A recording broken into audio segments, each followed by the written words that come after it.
Amerika Serikat mulai menunjukkan langkah yang dinilai semakin agresif di tengah konflik dengan Iran. Militer Amerika Serikat kini menggunakan rudal Hellfire untuk menghentikan kapal-kapal yang dituding mencoba menembus blokade menuju Iran. Terbaru, kapal dagang berbendera Gambia bernama Lion Star dilumpuhkan di Teluk Oman setelah mengabaikan lebih dari 20 peringatan dari militer Amerika. Rudal Hellfire ditembakkan langsung ke ruang mesin kapal hingga membuat kapal tersebut lumpuh dan hanyut di dekat Selat Hormuz. Langkah ini menjadi salah satu tindakan paling keras yang dilakukan Washington sejak blokade terhadap Iran diberlakukan pada April silam. Tindakan keras ini dilaporkan karena Trump mulai kesulitan membendung pengaruh Iran di kawasan Teluk. Meski mendapat tekanan militer berbulan-bulan, Iran masih mampu mempertahankan aktivitas logistik dan jalur strategisnya di sekitar Selat Hormuz. Data CENTCOM sendiri menyebut lebih dari 100 kapal telah dialihkan sejak blokade diberlakukan. Di sisi lain, Iran terus menampilkan narasi bahwa mereka masih mampu bertahan menghadapi tekanan Amerika dan sekutunya. Situasi ini memunculkan anggapan bahwa strategi isolasi terhadap Teheran belum sepenuhnya berjalan sesuai harapan Washington. Ketegangan pun terus meningkat di tengah negosiasi rapuh terkait gencatan senjata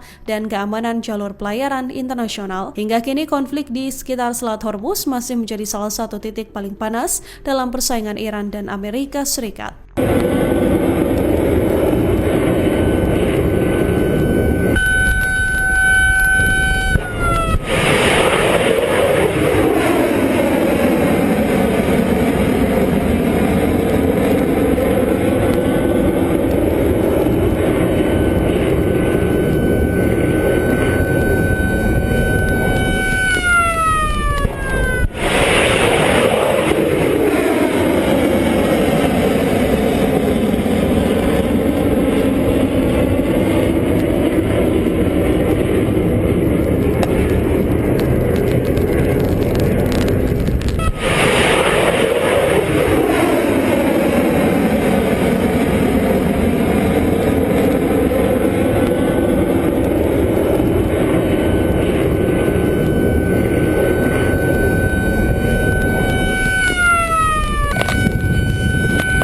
Serangan balasan Iran ke pangkalan udara Kuwait dilaporkan menyebabkan korban di pihak Amerika Serikat.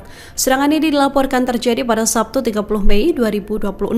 Iran disebut meluncurkan rudal balistik Fateh 110 ke arah pangkalan militer di Kuwait. Sistem pertahanan udara Kuwait berhasil mencegat rudal tersebut. Namun, serpihan rudal dilaporkan jatuh di kawasan pangkalan udara Ali Al-Salem. Akibat insiden ini, sejumlah warga Amerika Serikat mengalami luka-luka.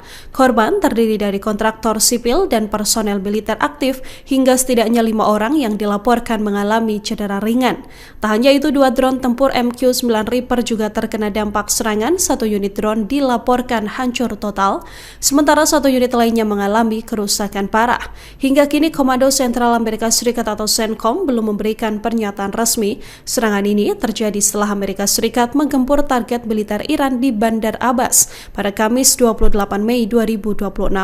Meski gencatan senjata masih berlaku, kedua pihak disebut tetap saling melancarkan serangan. Sementara itu, perang berkepanjangan dilaporkan mulai menguras persediaan rudal dan sistem pertahanan udara Amerika Serikat.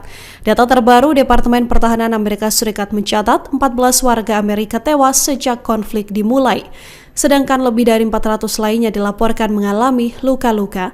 Iran sendiri disebut telah menembakkan lebih dari 1.850 rudal balistik sejak perang pecah pada akhir Februari lalu. Iran mengancam Amerika Serikat bakal mengalami kiamat total jika negosiasi damai gagal mencapai kesepakatan.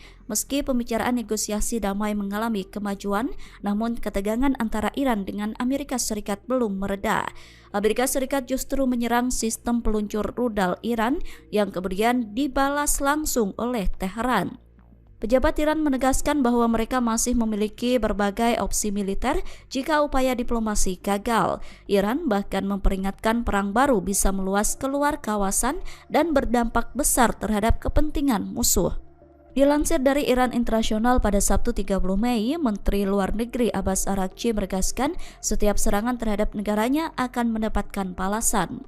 Di sisi lain, Iran terus memperkuat pertahanan negaranya selama masa gencatan senjata.